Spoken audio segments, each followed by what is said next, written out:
Life's a game, the world's a stage, and we are merely role players, where theatrical people play role-playing games. I'm Matt Boothman, and I'm your compere for this studio production. Here on Merely Role Players, we improvise stories to entertain ourselves and you, the audience at home.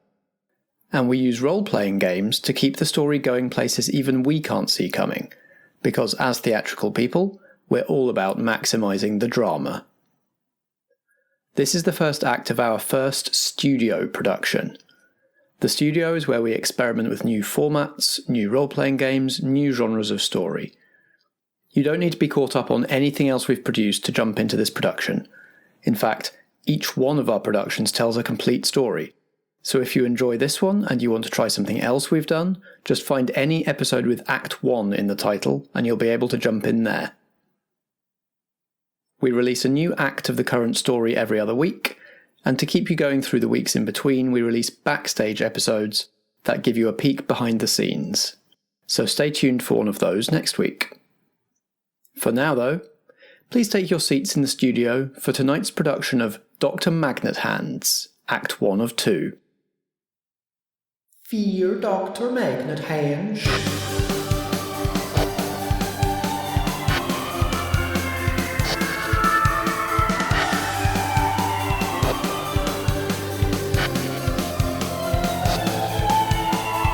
Your compass is useless against me.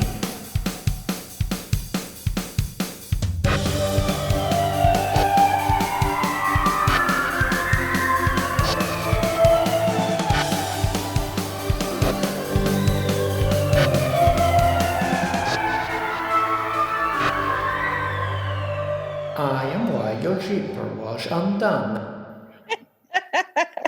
You can already hear giggles in the background. I'm sorry. This is a merry run. Everybody's trying to be quiet faces for too good. So in theatre, in rehearsals and especially in rep, there is a concept of the wet run, which is when you do the show drunk just to have a bit of fun and to try and spice things up when you've been doing the same show over and over and over and over again. We've been saying since we started doing Merely Role Players that we should do a wet run one time. And guess what? There's a role-playing game that you're supposed to play drunk. So we're going to play that today. It's called Dr. Magnethands. It's by Grant Howitt. If you've ever been to the Nine Worlds convention, you might have seen him run it live. It's a shambles. So and it's going to be an even bigger shambles because there's a lot of us playing this remotely in the quarantine Zoom. So, like I say, my name is Matt. I am drinking a First Chop Red Ale.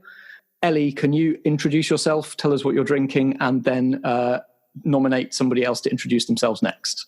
Yes, I will. Hello, I'm Ellie. I'm not a regular drinker, so this could be interesting. And I've chosen a wonderful vintage recommended by Dave. It's the M&S Pina Colada. And I've had one, and boy howdy, is it delicious. Cheers. Cheers. And I'm going to nominate Nat. Hello. I am Nat, as of my introduction. I am drinking... As of today. Oh, Christ. For the last few years. Here we go. Here we fucking go. Yes, I am Nat, as was foretold, and I am drinking a Blossom Hill Rosé. Fruity rosé, because I don't do grown-up wine or drinks in general. And I nominate Helen. Hello, I'm Helen. I'm drinking some Prosecco, and I've been in some Merely Role Players stuff before, and I'm usually quite vicious, but I might not do that today. Who knows? I would like to nominate Mr. Christopher Starkey. Hello, it is I, Christopher Starkey. And I am drinking gin and tonic. And I've been drinking beer and other things for at least an hour and a half. I'm going to pick Alex. Off you go. Thank you very much, Chris. My name's Alex. I'm currently drinking white wine out of a water bottle, which keeps it cool, because I thought ahead, like a clever little bunny. Don't usually drink white wine, but I thought it'd be fun this time, just try something new, a bit different. I'm going to nominate Dave. Hello, I'm Dave. I'm really enjoying this popularity contest as well. I am drinking gin and tonic, and I'm enjoying it. And I'm going to nominate who's left. Strat. Hello, I'm Strat. I am drinking gin and tonic from a can. I've had 2 gin and tonics from a can and some beer from a can. I've gone for cans. And it's Vikki, isn't it? Vikki. I choose Vikki. I mean, am I just chopped liver? Is that where we're at now? Look, Vikki, you're the only person I've spoken to for 6 weeks, so I'm not going to choose you, am I? I'm not mad at you, Dave. Just mad at everyone else. No, I'm Vikki. I have copious amounts of gin and tonic, but also crucially mixing that with a bag of shrimps and bananas. So that's foam shrimps and bananas, not the real thing. That would be really strange. Although, hey, it's quarantine. We get what we can get online, right? Make to amend. So I'm really hoping that the combination of sugar and alcohol is going to really, create something special here. And that's our crew for this game. So the first thing that we have to do to play Dr. Magnethands is we need to write down some stupid stuff. Normally, when you play this all in a room together, you do this by ripping up a piece of paper and writing things on it and putting those pieces of paper in a hat. We have a virtual hat because we're playing remotely. There are some guidelines about the sorts of things to write. You want about 8 things, and you want a mix of things that could be interpreted as character names or identities. Grant Howitt gives the examples: Captain Happenstance, the Butt Wizard, the Furniture Suffragette, and Catastrophe Adams. So you want some of those.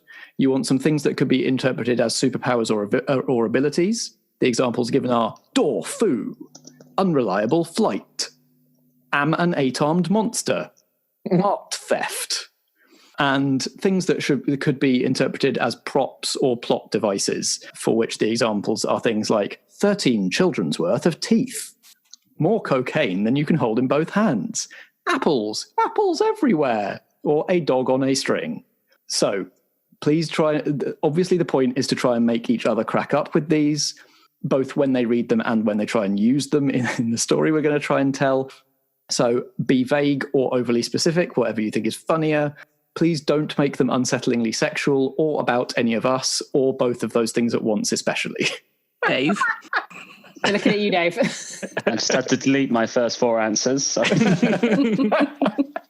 Why do they all involve Chris, Dave? And I am going to continue drinking while you fill in your forms. Okay.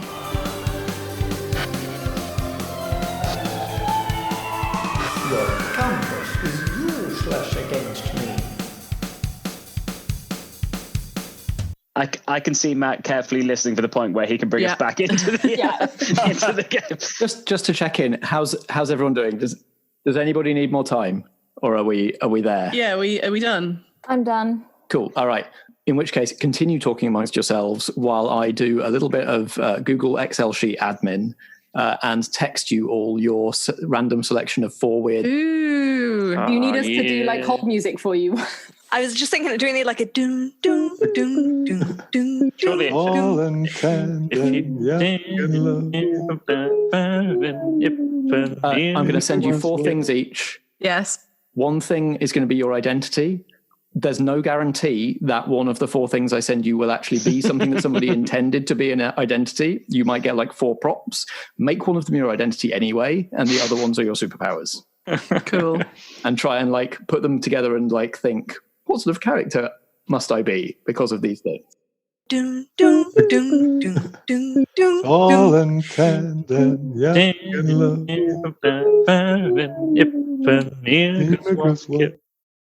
Is anybody there? Has anybody got themselves a character? We're here, Matt. Can you see us? Can you hear us?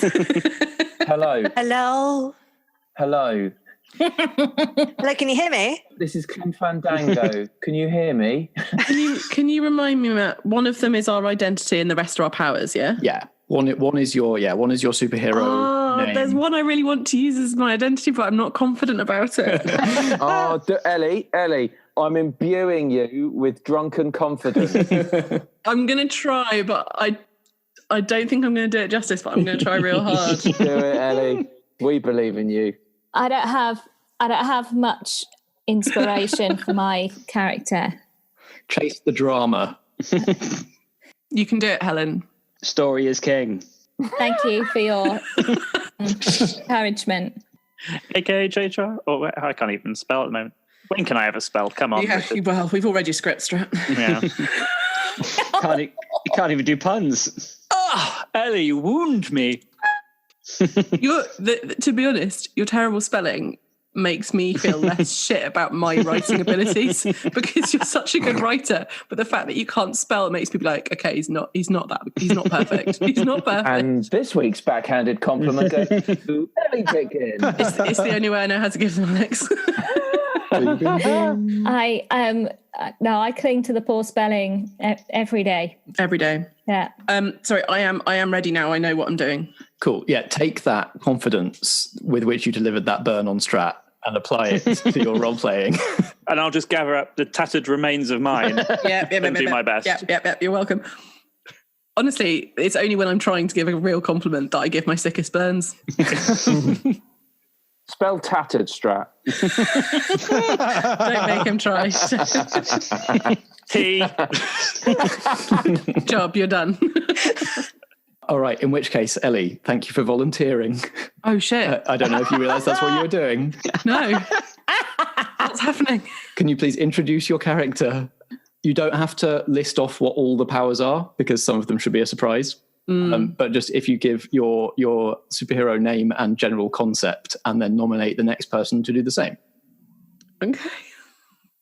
Do I have to do it in character? I would love if you did it in character. Thank you for offering. Why am I just putting myself in a hole? That's one of her powers. Okay. Hello, everybody. I'm Jeff Goldblum, and I'm here with my chosen weapon for the day. It's Muir the Hammer. That was a flawless Jeff Goldblum impression. Oh, Ellie. Flawless. I salute you. That is brilliant. Carry on about your business. You now have permission to be as weird as you want for the whole thing. Yeah. I don't know if I'm going to base my character more on Jeff Goldblum or Dave. Hey. It was you that wrote it though, Dave, right? Nope. Mine are much weirder than just Jeff Goldblum. My guess for who wrote it was going to be either Vikki or Helen. But maybe that's not right either. It was Helen. Yeah, it was me, yes. I thought it would be a weapon. Yeah. It's good either way. Like a smoke bomb. The power of Goldblum compels you. I love what you're doing now. Thank you very much. So Jeff Goldblum, who would you like to nominate to introduce themselves next on your superhero team? I'd like to nominate my good friend, Helen. I feel like I should be doing a voice, particularly because my character is a man character, but I'm not. I can't really act, and I can't do voices. That's fine. I don't know what to do. So do a voice. Okay, shall I do a low voice or a high voice? Do a low voice. As high as possible. As high as possible. Shall I try and switch between the? No, I'm not trying to. We want you to sound like a prepubescent boy. There we go. There we go. Great. Okay, lucky me. I am a super static man. I suffer from painful shocks everywhere I go. So I don't walk, I just roll. It's a truly tragic superhero archetype. Who would you like to introduce themselves next? Alex Brown. Okay. I am Soft Skull. I should introduce it in character. This is just my voice, isn't it? Hi. I'm Soft Skull, and most of my powers are novelty. I hope they come in helpful later. Oh, I feel very sad for Soft Skull. Yeah.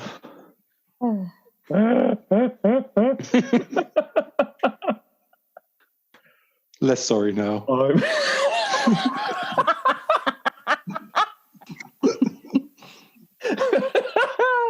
Okay, so I'm going to nominate Nat.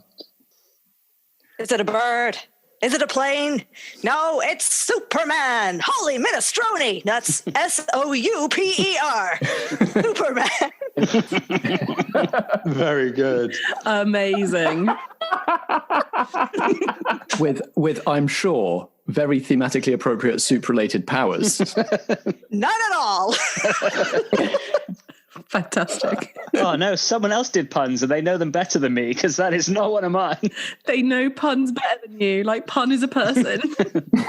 or like there is a finite number of puns to know. And they, Matt, have learned them all. Dave is only just beginning. When you hear some of mine, you'll know that I don't know puns very well. I'm going to nominate Vikki. I am Bubblewrap Man. My entire body was turned into bubble wrap at an accident at a bubble wrap factory. Amazing.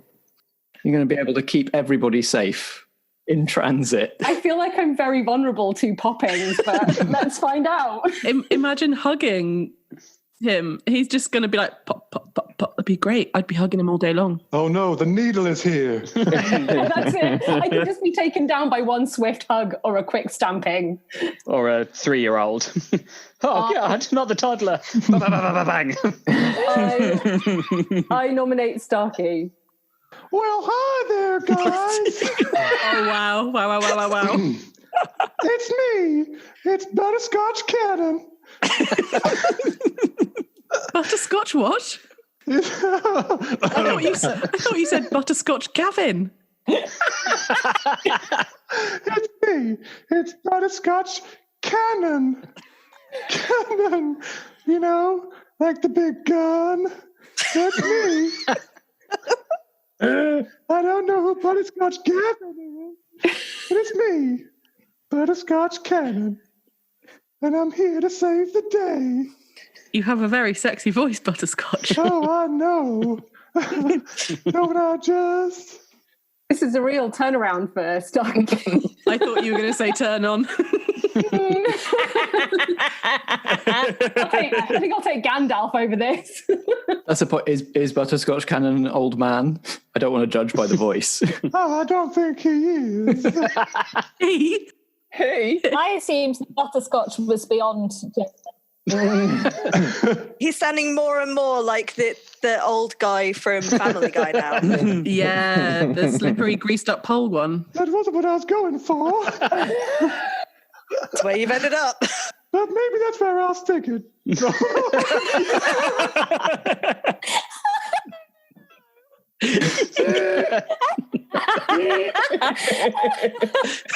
Okay, I'm going to pass over to Strat now. Hi, guys. I don't know if I can. Oh, dear. Okay, yeah, here we go. Hi, I'm Miss Sellanious. Oh, very good. I guess there'll be some miscellaneous powers that I can unleash later. They really are. Like, me as a person seem to be just a pun. But the things I carry with me, they're going to get the job done. This is my friend, Mary Berry. You'll find out more about her later. Was there a little rhyming couplet in there, Strat? There was, Matt, yes. I told you he was a good writer. I saw a couplet. The rhyming stage of drunk. Yep. The doggerel stage. Dave, I guess, is the final piece of this puzzle. Oh my God, I'm so sorry I'm here, guys. I'm the penguin of constant remorse. Oh, I'm so sorry. Oh, I'm so useless. I can't breathe, I'm laughing so hard. I think I just weed a little bit. Oh. Thank you, whoever did that one. And thank you, Dave, for that voice. Perfect Penguin of Constant Remorse voice.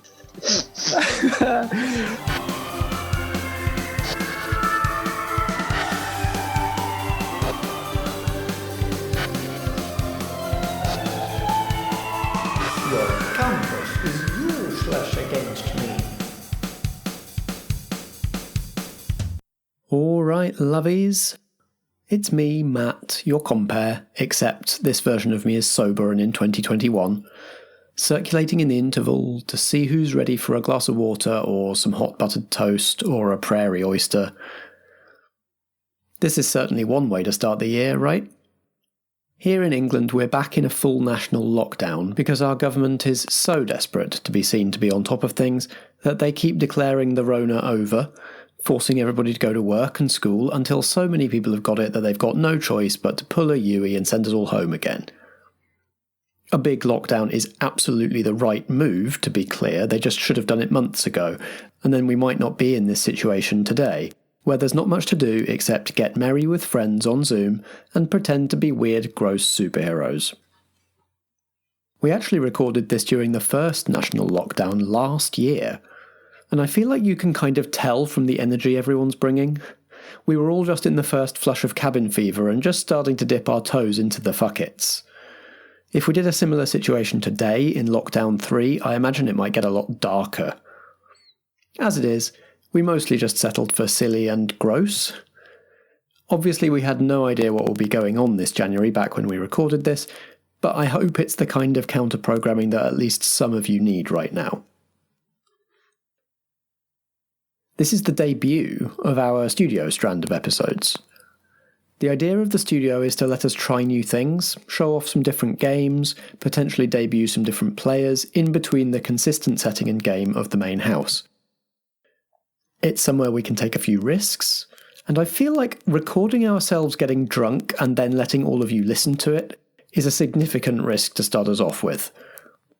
I'm aware that when you're sober, drunk people can range from seeming pitiful to obnoxious, but I'm hoping that, first of all, the structure of the game is doing a job of keeping us entertaining, and second, the mental state of the average audience member in January 2021 resembles the anxious buzz of being slightly drunk, enough that you can feel like you're with us, not just observing us.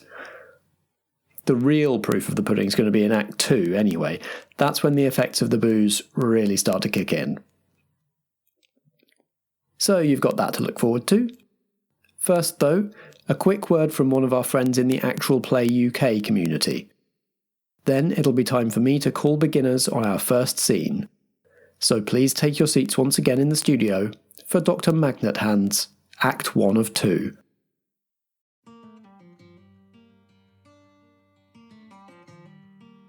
Snyder's Return is a tabletop role-playing podcast featuring interviews and a D&D 5e actual play adventure, so you can learn about different game systems and content creation, while also listening to us disrupt everyday life on the Sore Coast. We release episodes every Tuesday and Thursday on your podcasting platform, so come join us as we improvise, adapt, and overcome.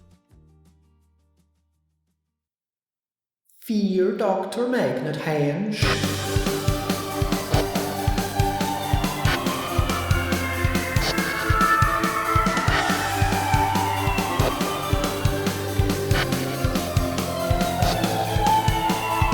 Your compass is useless against me.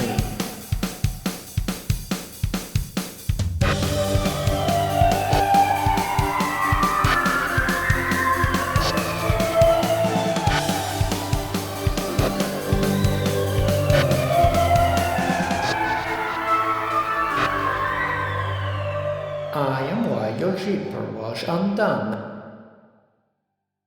Every TV screen in the entire world lights up, and on every TV screen in the world is an image, the same image, of a woman in a white lab coat with a big shock of grey hair and some sort of futuristic bionic monocle. And she raises her hands, and you can see that each of her wrists ends in a big comedy red horseshoe magnet. She announces to the world. I am Dr. Magnethands. I bet you expected me to be a man because I am a doctor and the patriarchy, and because I'm played by a man, and because the rules describe me in a man-like way. But I have proved you all wrong. And because of all of that and other reasons, known only to me, at midnight I will crash my radioactive moon rocket castle into the World Health Organization. And nobody, not any kind of superheroes, can stop me.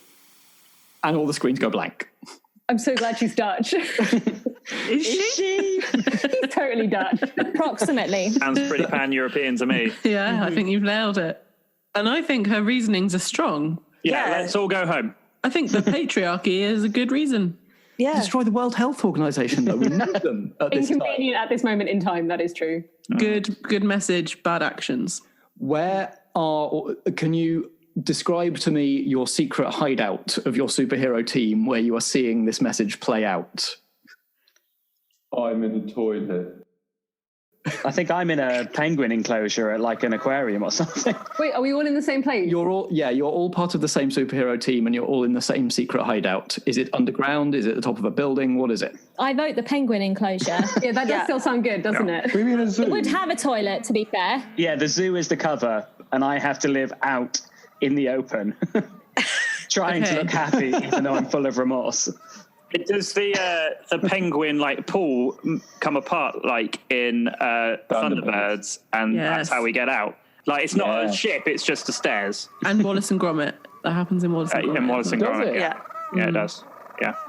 I think my quarters within the base, underneath the penguin pool, looked like a closed-off aisle in Tesco's. Other supermarkets are available, where it is all the cans on the shelves, and there's fences either end, and there's a couple of angry middle-class women trying to get in, but they can never get in. Do you have to employ those people, or do they? Yeah, I do. I employ them to stand there and look grumpy. Sidekicks. Miss Sellanious works in the gift shop and is surrounded by non-zoo related articles, including several different sorts of pencil eraser shaped as books. Yes. Get in. So do we all need to gather in one place now we've seen this message on different screens around the zoo? I, Jeff Goldblum, am in the epicenter of the headquarters beneath the penguin enclosure, and I took it upon myself to redecorate because it was frankly beige and unappealing and uninspiring. And I have found that the best way to create decor that will inspire action and justice is to include as much black leather and reflective surfaces as possible. I am reclining in a lazy boy, and I have found that the big button, the big red button next to me, can be pushed in order to summon the rest of my team to the area. Oh, God, Jeff!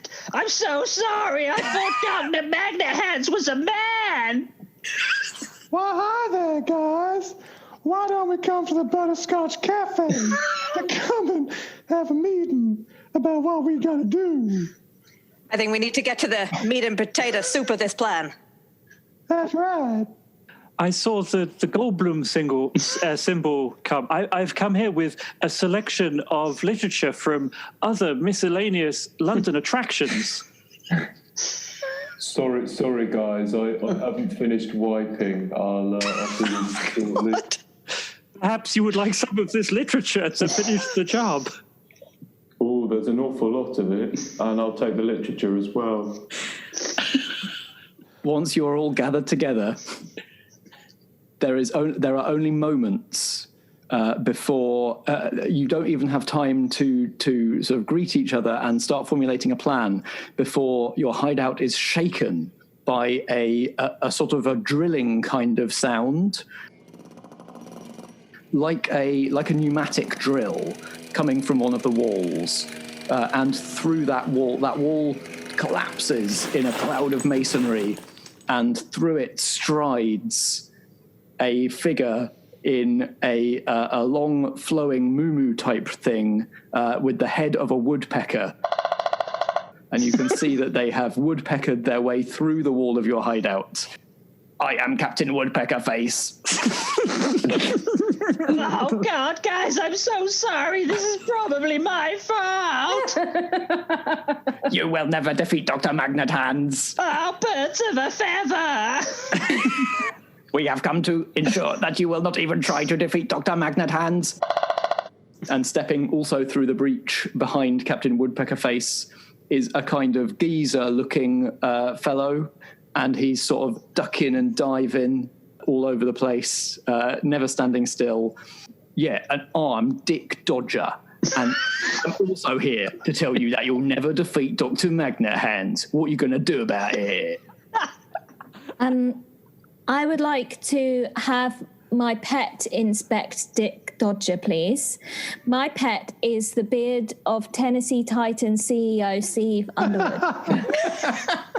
So he sort of goes over and has a little sniff around and comes back and can't communicate any answers because he can't speak. He doesn't have a mouth, it's covered by beard. Exactly, yes. Exactly. Through a weird form of interpretive beard dance, the beard of Steve Underwood communicates that Dick Dodger will be a challenge to defeat because Dick Dodger is wearing compression shorts that have been used for 13 10K races. Guys, I've got this. Don't worry. Using a sharp, hardened nose, I'm going to take on the woodpecker-faced man. That sounds like the perfect duel. Fighting fire with fire. No, he's fighting a woodpecker-faced man with a sharp, hardened nose. Is it your sharp, hardened nose? Is it on your face, or are you wielding it? Yes, on my face. So a sort of nose-beak duel ensues.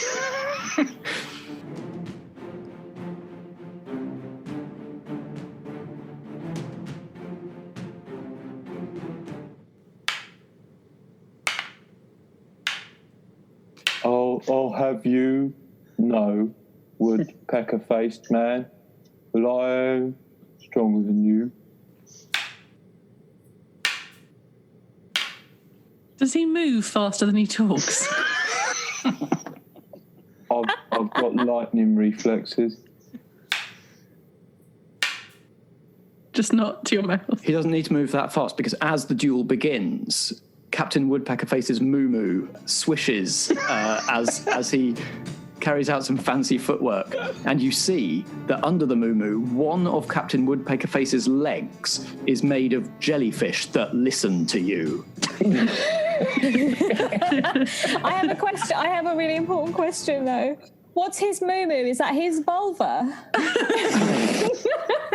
I don't know what you mean by a muumuu. It's like a big t-shirt dress. What you mean? So, like, I have the whole of my wardrobe and a vulva confused now. Yes, that is what's happened. Yes, Helen.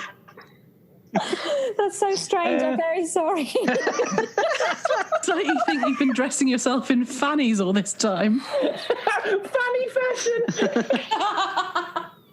Thank you for clarifying what a muumuu. Helen, I've just posted a link to the Wikipedia page for muumuus. Because I could have done that. I didn't. Okay, Chris's face when I said vulva was amazing. That was not what I was expecting. There are many things you could have said. Vulva wasn't one of them. Soft Skull, describe to us how do you defeat Captain Woodpecker Face in a nose-beak duel? Well, stupidly, he comes at me straight on, and I duck underneath him, lightning quick, and I uppercut him with my sharp, hardened nose, straight into his soft palate. He's dead now. That would do it. That would indeed do it. Oh, God, all these jellyfish are all over the floor.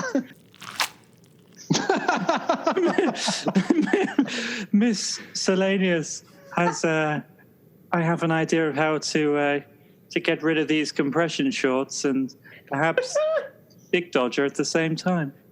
Miss Sellanious steps forward and then backwards and then to the right, and then whips out a shrink ray that only works on items smaller than a mini Mayfair. Thankfully, these compression shorts are smaller than a mini Wayfair, and we're about to see how compressed they can get. Oh. Dodge this, Dick. Yes! Can we finish it now? Chris has won. Miscellaneous fires the shrink ray that only works on items smaller than a mini Mayfair at the compression socks that have been used in 13 10K runs. Yes, that is how many.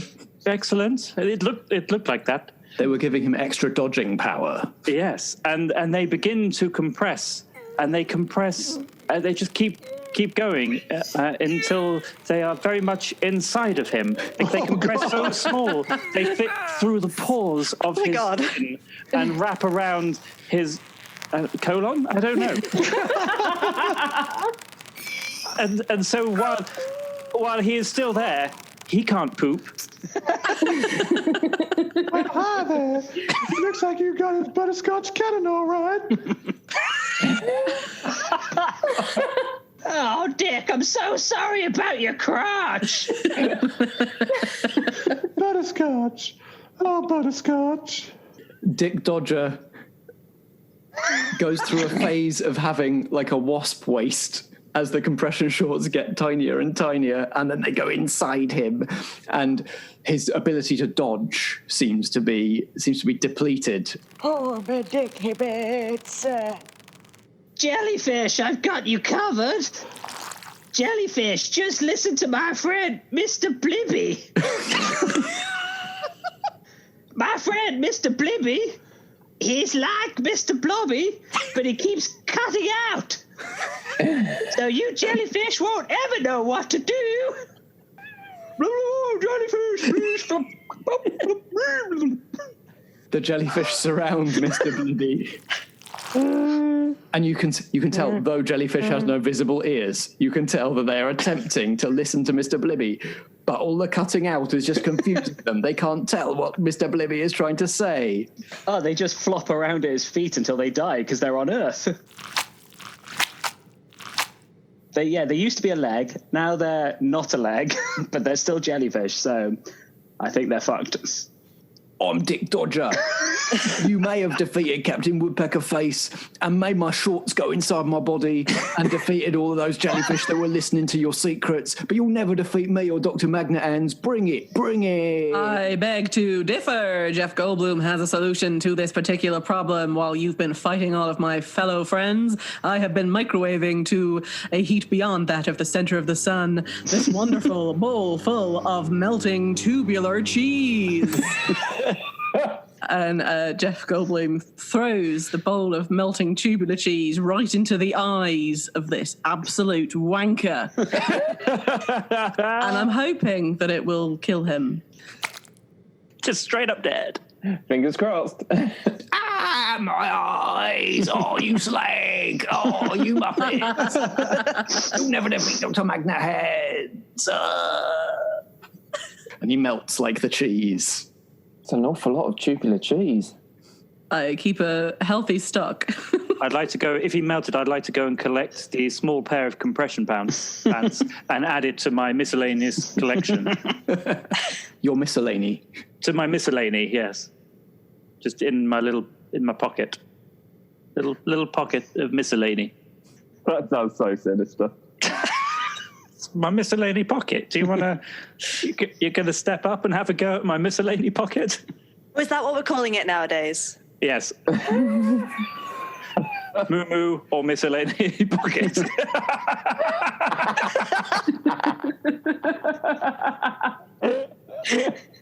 One does not simply put things in one's miscellany pocket.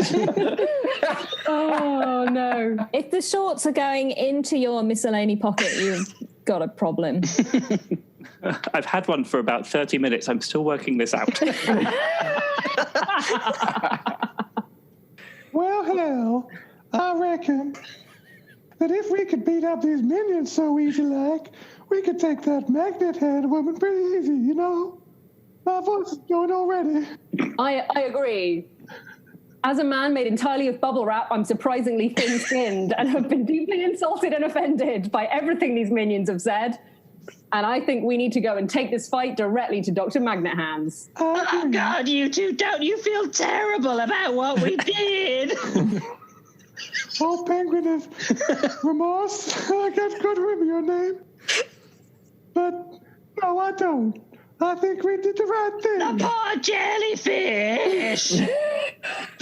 You can keep one as a pet if you want. They didn't want to be a leg. Could we transport them to the aquarium before we leave?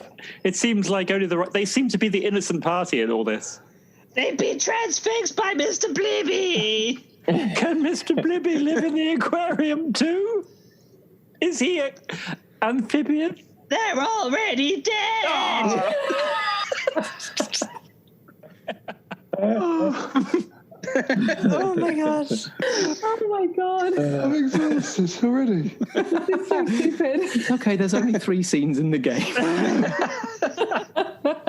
I'm fucking crying. I don't want there to only be 4 scenes. I think the Penguin of Remorse needs to have a permanent place in the Merely Role Players canon. Yeah, I think that's great. Our next scene is all of you in space on the way to the moon to defeat Dr. Magnethands. Ooh. So, how do you get into space? Space hopper. A giant space hopper sounds amazing. I like that idea. It's got space in the name, so it bounces really hard on the Earth and flies up into space. Go to space in a space hopper. Yeah, what could possibly go wrong? Yeah. I like it. Mm-hmm. We can't change trajectory once we get into space. I think that's what the little antennae on top of for. They don't work when you're on Earth, but in space, they fucking do. It's like a rudder system. So we join the super team. Do you have a super team name? Anyone want to suggest one? The Butterscotch crew. That seems rather self-involved. Oh. Butterscotch cannon has always been selfish. Maybe it should be something to do with the zoo. Zooper Zookeepers Alliance. Zookeepers Alliance. Yep, there we go. That's it. We rejoin the Zookeepers Alliance. SCAR for short. on their space hopper as they ride the space hopper, all clinging on to the little dangly bits for dear life on the way to the radioactive rocket-powered moon castle of Dr. Magnethands. As you are flying through the air, your super senses or instruments or just eyes pick up objects approaching. You realize that between you and the irradiated surface of the moon is, at first you think it's an asteroid field.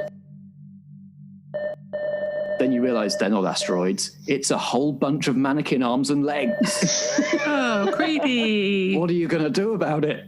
Oh, that reminds me, actually, I should have washed my hands. Oh. Soft skull is gross. Let me just get you a wet wipe from my miscellany pocket. There you go. I'll just use that. Oh, guys, I think I can handle this. You see, Butterscotch Cannon's power is to make friends. That's so pure. That's so pure.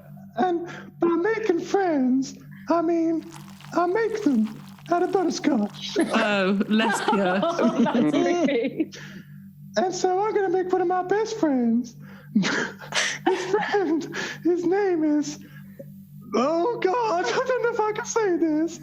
But I'm laughing my fucking ass off. His name is Lord... Coca-Cola Spitting Thighs. What? Sorry, what? Deep breath, you can do this. Okay, name. The Lord, as in the Almighty, the Lord. Yep. Cock Queller. Cock Queller? Cock As in Queller. the queller of cocks? Ella, Under my cock Queller. Splitting thighs. Oh. Okay. I think all of the rest of Rihanna's songs apply to that bit. Yeah. So I'm going to make, out of my copious amounts of butterscotch, my friend, Lord Cockwater Spitting Thighs. And he's going to ride the space hopper. And he's going to bounce the space hopper off all the mannequin arms and legs that are coming our ways. He's going to ride it like a child rides a space hopper. Thank God for that. Yeah, good choice. I've been crying a little bit doing this. I'll be right back. I love to y'all. Who wrote that one, please? Obviously, Dave. Dave. It's sort of visceral. I mean, he's had a couple of drinks. This is what it's like constantly. It's a lot. It's very... Imagine saying that in that stupid fucking voice. I don't need to. You did it. To be fair, I assume somebody would be that character, not make them out of butterscotch and mannequin arms. I don't know that makes it any better, Dave. Anyway, Lord Cockquiller is going to ride the space hopper through space. Yeah, and the field of mannequin arms and legs is dealt with. It is defeated by Lord Cockquiller splitting thighs. You see, that's why I like to make friends. Because they can always help out in a variety of situations. Of what? A variety of situations, I said. Noted. Once you're past that, you see approaching the second line of defense. Is it? It can't be. It is. It's a big pile of spontaneously combusting bagels. If you fly into that, they're going to spontaneously combust and burn you all up. How are they doing that in the vacuum of space? Who knows? It's science. I think I've got this, guys. One of my special powers is being able to generate a horrible moose. That seems derivative. Yep. And it's... Quick question about this moose. Is it moose the animal or moose the... food stuff? Based on the spelling, moose the food stuff. Or hair stuff, I guess. Or hair good stuff. point. I've interpreted it to be, it would have been an edible moose if it wasn't so horrible. Yeah. But now, not so much. Like it's off. I think I'm going to fire that horrible moose at each of the bagels to try and neutralise their fire. Vikki, is it spelt horrible with an O? No, that's just how I'm choosing to say it. Oh, right, okay. I thought someone had just really had done that and then you'd really committed to the... No, I've just over-interpreted. It's an horrible moose. Yeah, each time a globule of mousse collides with a bagel, it immediately puts the fire out and the bagel just spins off into space. If anyone wants to catch one and eat one, I think it probably would be edible, but not very tasty. Oh, God, it tastes so bad. Yeah, you're going to regret eating that, mate. You are through the mannequin arms and legs. You are through the spontaneously combusting bagel field. Waiting for you on the other side of the spontaneously combusting bagel field are two more of Dr. Magnethands' henchmen, wearing spacesuits, bubble helmets, with a banner strung between them saying, "You will never defeat Dr. Magnethands." Obsessed. You recognise these as your old foes, Captain Near Miss and Baron Fumblepants. You very exacting villain. Okay, so what I would like to do is... I forgot about your voice. I forgot about that. My extendable eyebrows just scratch straight out like a I find this very offensive, by the way. like a missile at the banner, and they both do twirly whirly. Using your extendable eyebrows, you can take out one of the two, either Captain Near Miss or Baron Fumblepants. Who would you like to defeat with your eyebrows? I assumed I would have to near miss rather than actually hit near miss. Is that their weakness? If you score a near miss on them, then you've taken their name. Yeah. Why not? I don't know what's happening. With a near miss of the extendable eyebrows on Captain Near Miss is left without an identity. Wait, but I don't know. And just spins off into space having an identity crisis. No.